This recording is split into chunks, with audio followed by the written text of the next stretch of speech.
Hello and welcome to Dizzy Quilts and Sews. I am Izzy and I have a really fun and different video for you this week.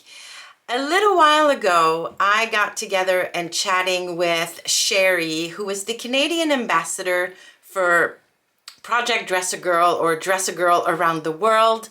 You've heard me talk about Project Dress a Girl for months now because I've been trying to make dresses. And then Shari and I thought maybe some of you might not even be familiar with what this initiative is or what this charity is. So we filmed a bit of an interview for you all, hopefully answering all of the questions you might have about this campaign that is kicking off September 1st, where we sewists globally make a bunch of dresses for little girls in need. And yeah, it is a cause that is very, very near and dear to my heart. I have daughters, I have granddaughters, and the fact that one of my dresses can put a smile on a little girl who has very little to smile about just warms my heart. So hopefully you enjoy this interview and it gives you the motivation or the push to make maybe one dress and send it on to Shari if you're in Canada, or Madi if you're in the US. Internationally, there are ambassadors everywhere, so keep an eye out for the campaign that's going to kick off in September and enjoy the interview. Now, we had some tech issues in terms of lag. The internet might not have been strong enough to handle this interview, so the visuals aren't super crisp at times, but hopefully the audio is just fine and you'll be able to enjoy the video. Thank you so much for watching, and I will see you soon. All right, well, thank you so much, Shari, for agreeing to do this little interview. I'm super excited. This interview is coming out on the channel on the 26th, so it'll be less than a week before the Project Dress a Girl campaign. So thank you for agreeing to meet and do this, because I know August must be incredibly busy for you and for everybody else involved with this project. Cool. So first question, tell us a little bit about you, who you are, and how you got involved with Project Dress a Girl. Well, thank you, Izzy, for inviting me on and doing this. It's really nice to chat with you. My name is Shari. I have a YouTube channel called Practical Stitches. I also have a website. I sell fabric because what seamstress doesn't have a load of fabric? And I'm also an ambassador for Dress a Girl around the world. So for Canada. So how did you first get involved with Project Dress a Girl or Dress a Girl around the world? Well, we all know Mari, who created Project Dress a Girl. I watched one of her videos and she sucked me in with her excitement and her enthusiasm. So I thought, well, she did. She is very enthusiastic. And I made a few dresses. I sent them to my local ambassador. And the following year, I signed up to be involved in the vlogging tour. So that's how it all started. Oh, wow. Why am I not surprised that Mari sucked you in? She can be very, very convincing.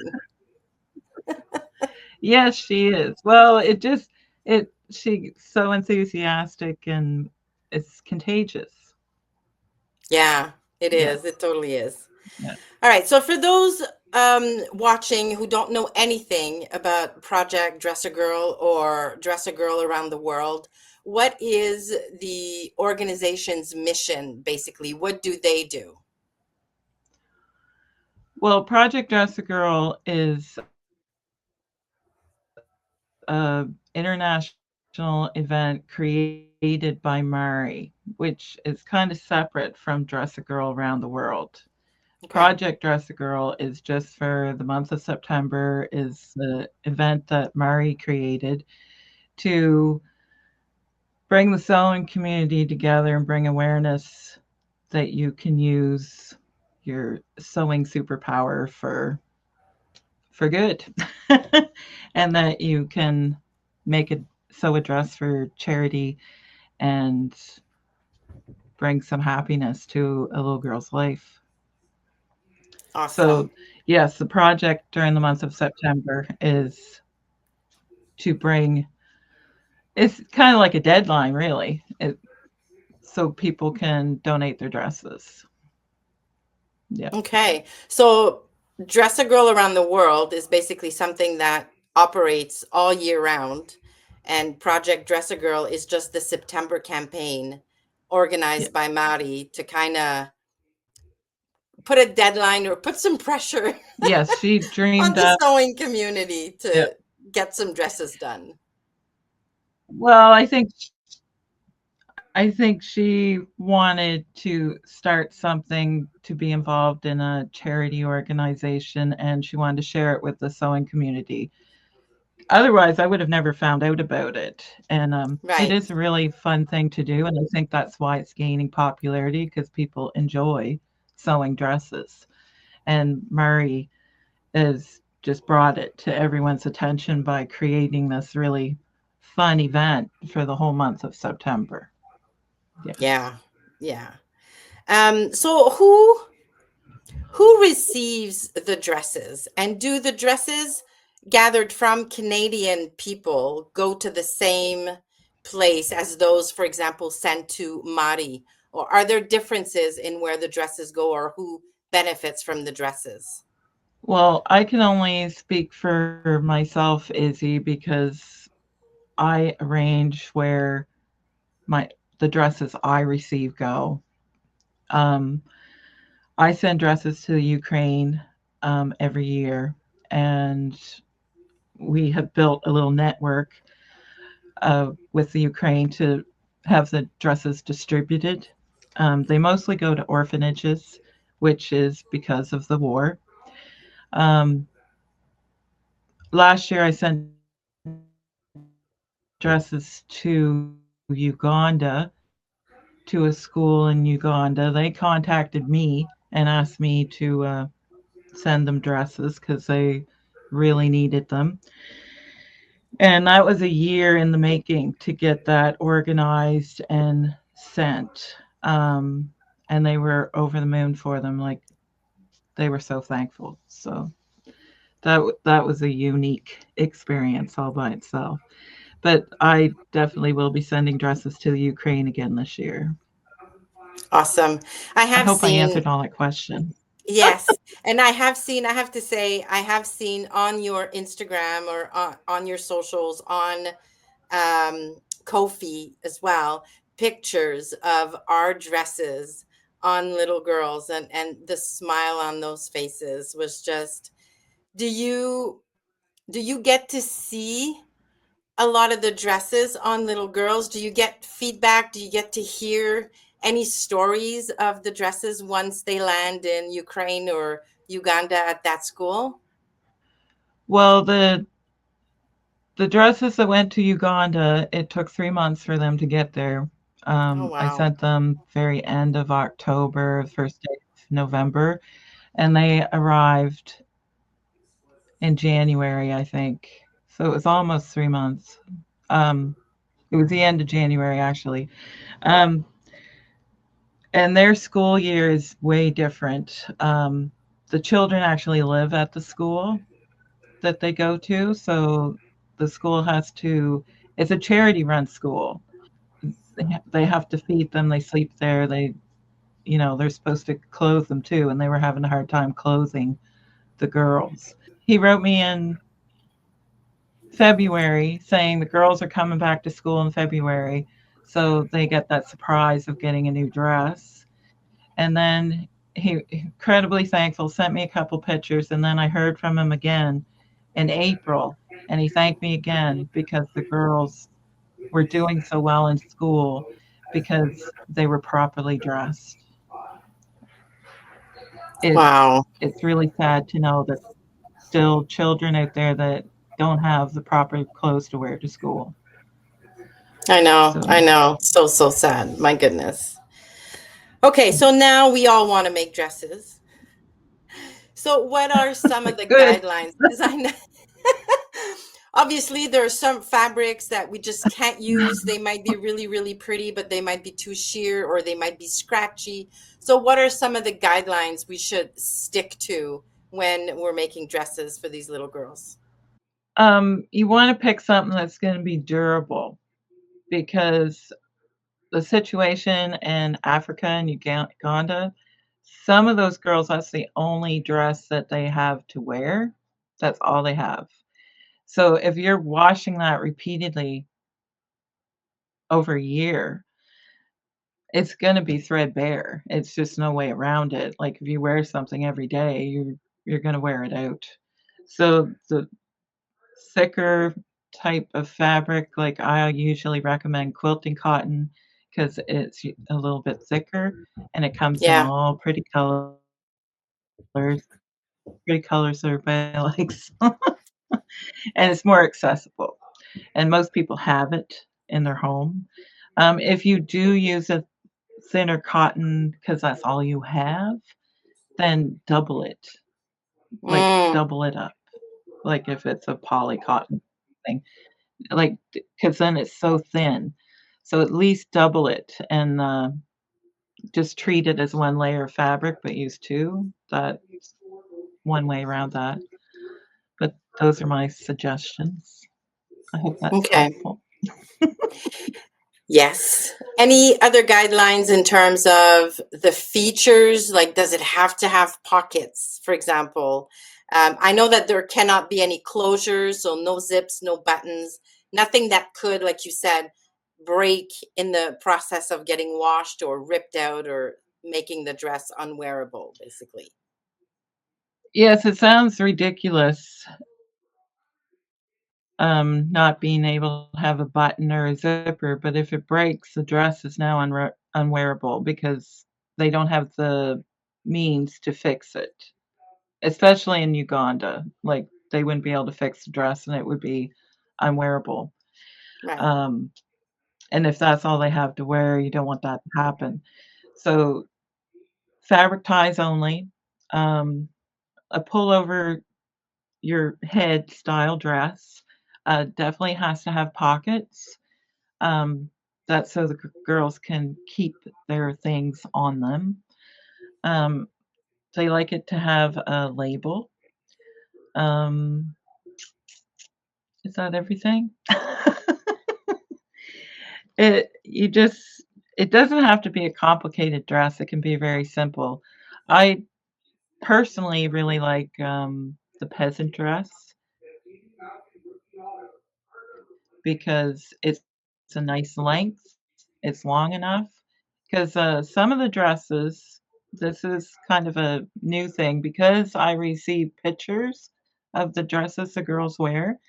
There's a few dresses that are supposed to fit a girl that is age 5, but they are fitting girls that are 10 years old or older in the Right. Ukraine because they're so tall, and so the dresses are really short. Now, I'm absolutely positive the girls love them, but they are really like mini dresses on them. And Mm. I'm the dresses should be about knee length. So I have written a blog and with some charts to help you figure out if your dress is long enough. And it's even if you just take a chest measurement of your dress pattern minus the seam allowances, you can gauge by the charts I put in that blog about what age group it might be in, and then you can check the length. Does that make Oh, sense? nice. Nice. So, Okay, and I'm going to link to that in the description box of this video. So any information, any blog posts, any videos that you think Shari might be useful, just send me links, and I'm just going to add them all to the description box of the video for everybody to grab them super easily. And we do want those dresses to get worn, obviously. So, and yeah, just adding a little bit of length to a dress shouldn't be too hard. I mean, I've now participated in this for 2 or 3 years now. I can't remember. A lot of the patterns that are recommended are really easy patterns, like really, really easy. You can whip up a dress super quickly, slap pockets on there, just make sure it's a tiny bit longer. Don't forget the label, because we do need Project Dress a Girl or Dress Around the World labels. And I don't have one. I should have been prepared and have one to show, but you can get those labels Oh, from you, Sherry, or from Mari in the US. And then you just sew the label on the dress somewhere very, very visible. There we go. Thank yeah. you. There we go. Can you tell us why the dresses must have a label? So they know that a charity has donated the dress. It Okay. really doesn't stop anything else from happening, or that's all that it really is for, Okay. is to promote the charity that gave it to them. Which makes sense. Which makes sense. Okay. Awesome. Yeah. Um, are there special considerations in terms of cultural things to keep in mind, or because I remember some of the guidelines last year and the year before said, no Christmas fabrics, no religious signs on your fabric. So keep it very neutral. They can be florals, they could be, I'm guessing, small animals, but like no big Christmas trees, that kind of thing. Well, see, in Uganda, they wouldn't know Walt Disney, all the Disney figures and all the princess type Oh, fabrics. They wouldn't know that. I right, think in the Ukraine they do, not that I'm trying to encourage that, but, um, yeah, Walt Disney type stuff, especially if it has writing on it, because in the Ukraine, they can't read English. It's not even the letters are not even the same in right, their language. It can't right. have English on it and at all. Um, yeah, because that would be disturbing to somebody. You can't read what it says, so they don't Yeah, know what it means. right. Yeah, it would Okay, be so now, concerning, I would think. yeah, yes. So Yeah, now, we all want to make dresses. We all have the guidelines, and we're going to go and visit the links down below to get more information around what to do with those dresses or how to make the dresses. Now, yeah. if I have a nice pile, where do I send them during the month of September? Or do I have to wait for the month of September to share my dresses? And if I make some after September, can I still send them? So, a big question. Oh, many questions. Yes. You can always, especially if you're in Canada, you can send your dress to me. I accept dresses year-round because not everyone can make dresses in September, because it's back to school, it's end of harvest, people are pickling and getting ready for Thanksgiving and all that stuff in Canada, so I understand if people don't have time to make dresses in September, but if, like, say you like to sew in the winter and then you don't have room to store them, you can send them to me. Now, Murray will have a list of ambassadors that will be accepting dresses because not every ambassador accepts them at the same time.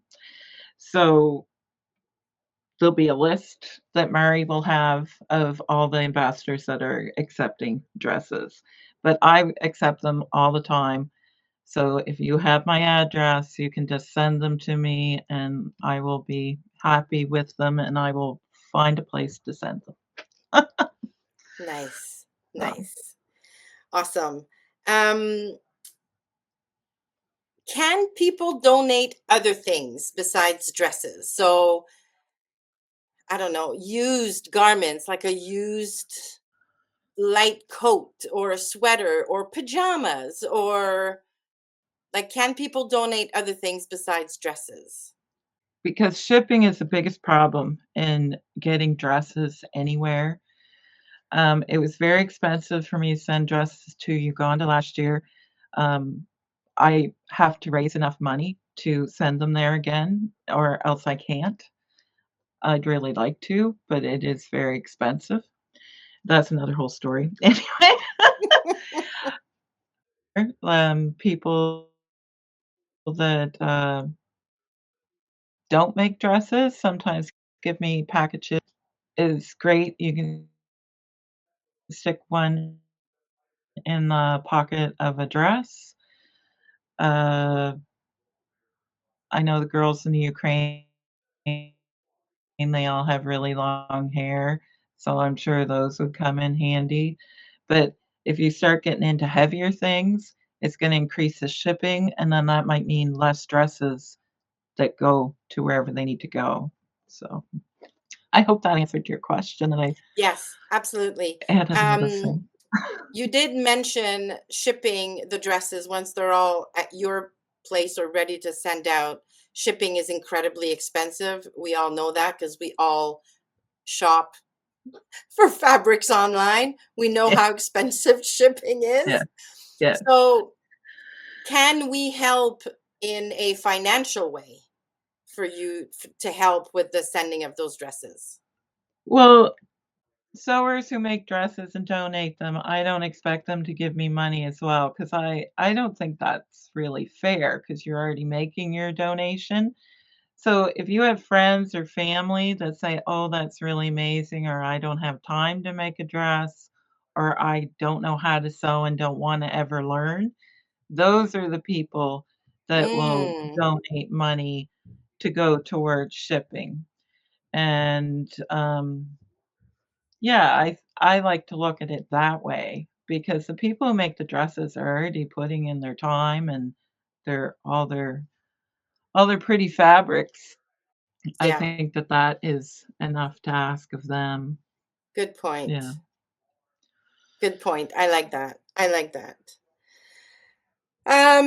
So what's the response been like from Canadian sewists? So how many dresses did we collect last year during the September campaign?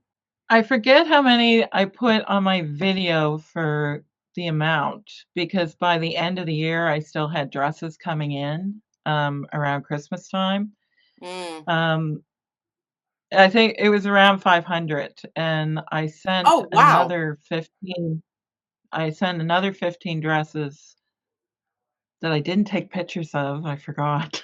They went to the Ukraine already, so anybody who sent me dresses, like, early in the year, they're already gone. I don't even have them.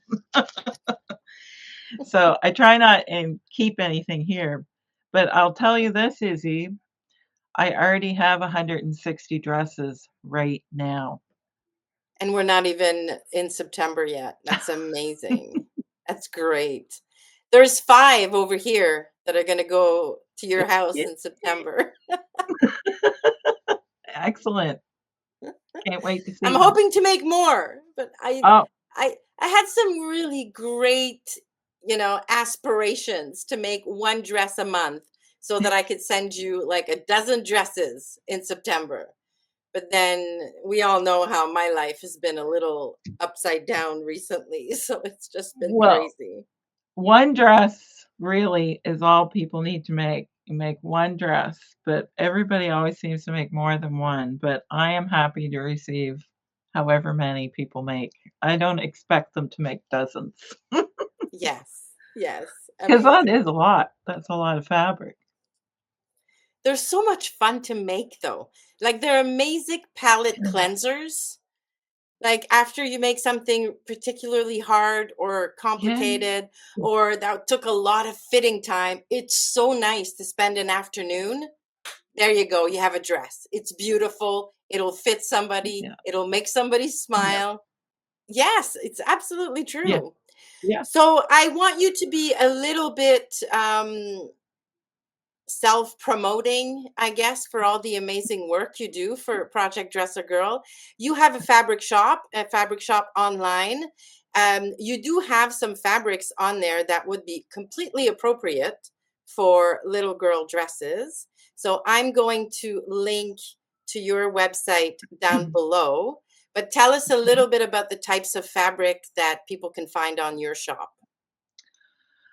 Well, I have quite a variety of fabrics. I don't have a lot of fabric. I have rayons that you would like, Izzy. I have a few of those in now. Um, I have wool, coating, fabric. I'm looking at it in the background. It's all back.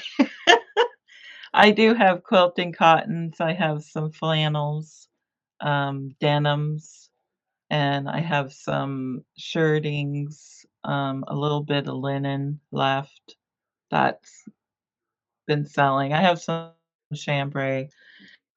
So I try and have a little bit of everything. I have some new zipper pulls. Yeah, Ooh, bunch of different things to inspire you. cool. Yes. I'm Yeah, always looking for good Canadian sources for fabric because shipping is so darn expensive everywhere else. exactly. Well, and I have if you live in Canada and you spend $100 on my website, your shipping is free. Ooh, nice.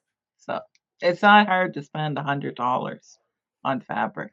No, no, definitely not. So what are do you set any goals every year for Project Dress a Girl? What are your hopes and dreams for this year? Well, last year we received 500 dresses.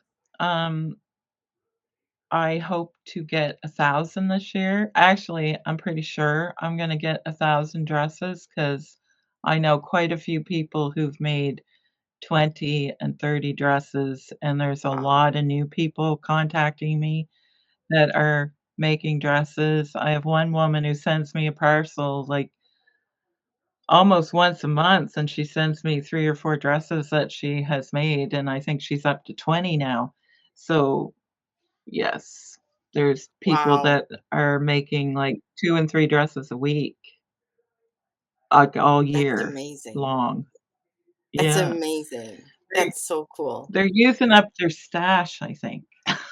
Yes. Well, I pulled out because, I'm a quilter. I love quilting, but I don't have a lot of longer lengths of quilting cotton because I like using like fat quarters and stuff. But I pulled out all of my cottons, like my good cottons, because I don't like wearing it. I love sewing with it. So I have a nice pile Mhm. of beautiful cotton fabrics that I'm going to use on my dresses. And I'll be happy to see those fabrics out of my stash Yeah. and turned into beautiful little dresses.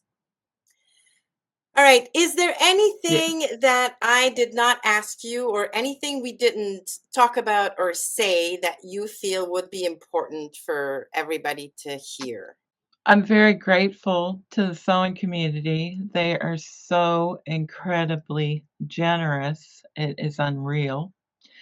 They surprise me all the time. They send me stories about why they make dresses or, you know, in memory of a loved one, and then they put a butterfly on the dress, Oh, person that they lost. People that talk about the Ukraine, they have a ancestral connection to the Ukraine and that.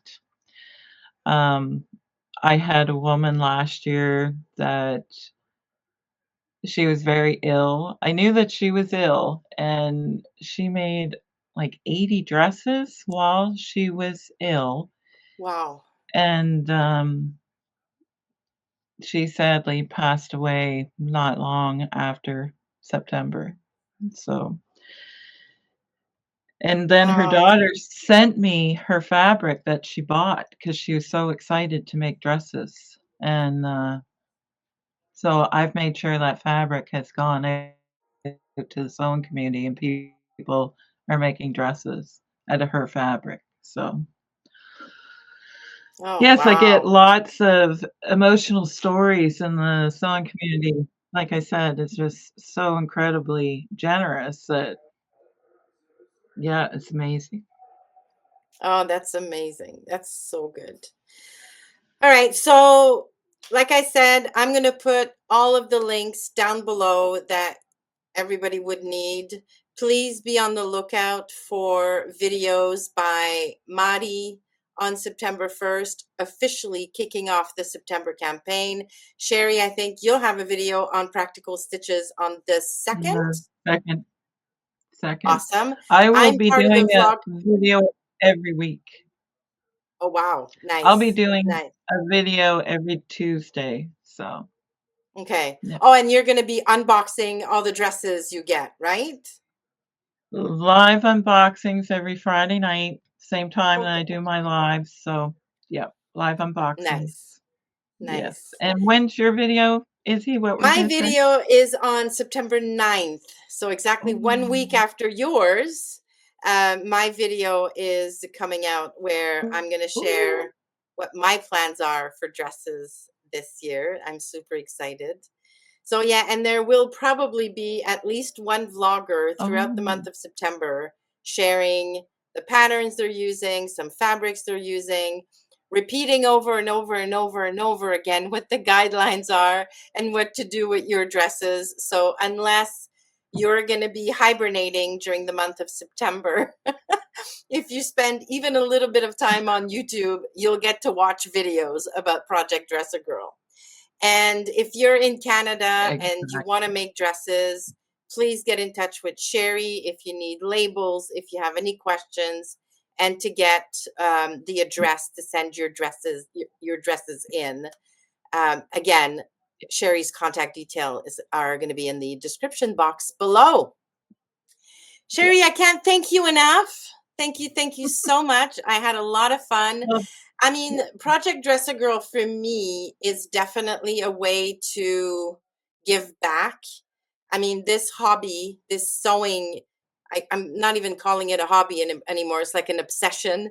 This sewing obsession has given me so much in terms of friendships, in terms of just getting my brain, relaxed and in the right place. I have a stressful job during the day. So this is me giving back. Plus, when I see Mhm. pictures of little girls wearing the dresses I made or wearing dresses that we all sent in, I have 2 girls, I have 3 granddaughters. It just, yeah, warms my heart. So I like to think that if my little girls were in trouble and in need of dresses, that, yeah, the sewing community would definitely come together and do that for them. So yeah, I can't thank you enough for your time, Shari, and your money and your energy and your resources sending those dresses out to those little girls who need them. Yeah. Yeah. So everybody be on the lookout for all the wonderful videos in September. Get sewing some dresses and get in touch if you have any questions. All right. Yeah. Thank you, Shari. And thank you, Izzy, for having me. I really enjoyed it. Awesome. All right. Thanks, everybody. Talk soon.